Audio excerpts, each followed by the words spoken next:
हमारे बच्चे की शादी हुई। क्या हुई? शादी। पत्नी आई भक्ति वाली और पति है एकदम नास्तिक। कभी मंदिर जाने का कोई रुचि नहीं है, मंदिर जाने में ही मन घबराए, मंदिर जाने में कोई रुचि नहीं। अब पत्नी को मंदिर जाना है तो उसने हाथ जोड़ के कहा, मेरे घर में आध्यात्मिक आराधना का हमारा घर का प्रचलन है, तो मैं मंदिर पूजा भक्ति में जाती हूँ, मैं क्या जा सकती हूँ? पति ने अभी नया नया है तो अब क्या ना बोले। आपको भी याद होगा कि नया नया था तो क्या क्या बोलता था कि आकाश को तोड़ के लाऊंगा, पाताल को तेरे लिए हाथ में पकड़ाऊंगा, क्या क्या बोला था बहनों, देखो बोला कि नहीं? अब तो उसको हाँ भाई तू ये काम कर दे बस, ऐसे हाथ जोड़ना पड़ता है कि नहीं? तो ऐसे पति, उसने बोला कि चलो तुम मंदिर जाओ, उसमें मुझे कोई लेना देना नहीं है, लेकिन मैं मंदिर या भगवान को नहीं मानता। आपका कर्तव्य समझा रहा हूं बहनों, कैसे पतियों को संभाल सकती हो। कई लोग मेरे पास आके रोज शिकायत करते हैं कि मेरे बच्चे कहना नहीं मानते। आप में भी कई लोगों को ये शिकायत होगा ना, मेरी बच्चियों, हाथ हाँ हाँ करो, है तो हाँ, सबको है, ये बात है। पति भी कहना नहीं मानता है ना, ये शिकायत है ना। अब सिखाता हूँ, देखो आपको क्या है, ये कहानी से समझ लो। अब पत्नी ने कहा मैं तो मंदिर जाऊंगी, पति ने कहा जाओ तुम्हारी मर्जी, मैं नहीं आऊंगा, मैं तो भगवान या मंदिर नहीं मानता, तुम्हारे जाने से मुझे कोई एतराज भी नहीं है। अभी नई नई बात है तो उसने ग्रीन झंडी दिखाई, जाने दो, अभी पहले ही लट लट करेंगे तो पहले में ही काम शिव धनुष की तरह हो जाएगा। यानी क्या हो जाएगा? शीशा हो या दिल हो आखिर टूट जाता है। अब देखिए महाराज, पत्नी मंदिर जाके आई, वापस आते समय मुंह एकदम चिढ़ाई हुई थी। तो पति ने देखा कुछ गड़बड़ हुआ, कुछ नहीं पूछा क्योंकि मंदिर का काम था, ये जाने न वो जाने, लेकिन पत्नी खुद ही सीधे पति के सामने आके खड़ी हो गई।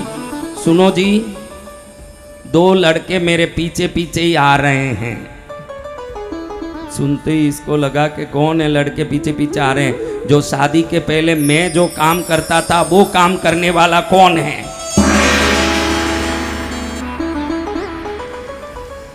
कल से तुम शादी कहीं मंदिर जाओगी, मैं भी साथ चलूंगा।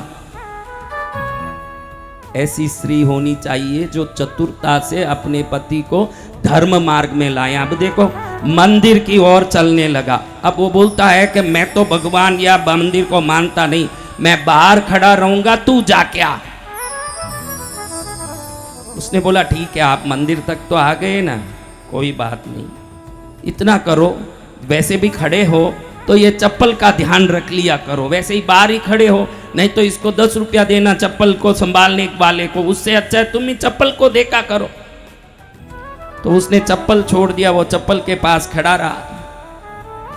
2 आदमी और आए, इसको चप्पल के सामने खड़े देख के, भैया चप्पल संभालने के कितना लेते हो? इसको लगा कि ये बड़ी गिरफ्तारी हुई। उसने कहा मैं क्या चप्पल संभालने वाला लग रहा हूं? तो उन्होंने कहा देखो भाई, औरतों के चप्पल तो संभाल रहे हैं, हमारे चप्पल नहीं संभालेंगे। इसको और खराब लगा मन में, बड़ी दुविधा आई। अब ये एकदम गर्म हो गया। पत्नी बाहर आती, लोग मुझे चप्पल संभालने वाला कह रहे हैं। तो जाने दो, आप घर में बैठो, उन लड़कों को छेड़ने दे, मुझे आज छेड़ने दीजिए, क्या आपको तकलीफ है? मेरी पत्नी को कौन छेड़ लेगा, देखता हूं मैं, देखता हूं। तो फिर आपको आना ही पड़ेगा। अगर ऐसा आपको गलत लग रहा है चप्पल संभालना, तो आप अपना चप्पल भी बाहर छोड़ दीजिए, मैं भी जूते स्टैंड में छोड़ दूंगी, आप भी छोड़ दीजिए। आपको भगवान को वंदन नहीं करना, अंदर आके खड़े होने से कौन मना करता है? आपको अंदर आके खड़े हो जाने दीजिए, क्या फर्क पड़ता है? देखो मैं बोल देता हूं, मैं हाथ नहीं जोड़ूंगा।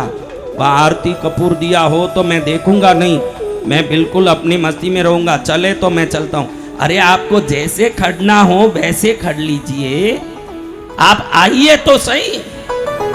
अब दोनों गए, चप्पल दोनों जूते स्टैंड में छोड़ दिए। पति यूं आकड़ के भगवान के सामने, राम बड़े मुस्कुराते हुए लक्ष्मण सीता के साथ प्रेम से खड़े हैं, लेकिन ये जैसे रावण हो ऐसे वहां जाके खड़ा हुआ, ऐसे अब सब लोग हाथ जोड़ रहे हैं, घंटी बज रही है, सब एकदम भाव भक्ति से हाथ जोड़ रहे हैं। अब इसने देखा कि माहौल अलग है, मैं ऐसे खड़ा हो रहा हूं तो मुझे ये विचित्र लग रहा है। ये क्षण ऐसा आया, खुद ही भूल गया कि मैं नास्तिक हूं और अकड़ हूं, खुद ही हाथ जोड़ के खड़ा हो गया। जय जय गुरुदेव। और उस दिन से पत्नी के साथ मंदिर भी जाने लगा। बाद में वो, ये सच्ची घटना बता रहा हूं आपको, ये कहानी नहीं है, ये सच्ची घटना है। जो बाद में ऐसा भगत बना, पत्नी से पहले मंदिर जाने के लिए चप्पल पहनता था। तो आप लड़ाई झगड़े से परिवार के रिश्तों को सुधार नहीं पाओगे। आप कहो कि भाई मैं बोलूं ये सुनना है इसलिए ऐसे करना ही पड़ेगा। जिद्दी से झगड़े से कोई सुधरा न कभी कोई सुधरने वाला है। चातुरता से ही दुनिया में किसी को आप अपने पक्ष में कर सकते हो। इस बहन की जेने मैंने कथा बताई, उस बहन को ना तो कोई दो लड़के छेड़ रहे थे ना कुछ हुआ, लेकिन पति को कैसे संभालना ये विवेक उसको जो आया, उसके पति को भी परम भागवत बना दिया उस प्रसंग से। तो आप भी ऐसे चतुर हो जाओगे तो बच्चों के प्रति, पति के प्रति कभी चिंता नहीं करना पड़ेगा। आप अगर धर्म मार्ग में पति को, बच्चों को लाना चाहते हो, हर प्रकार की चातुर्य को आप अपना सकते हो। धर्म में उसका छूट है, आप कुछ भी कर सकते हो।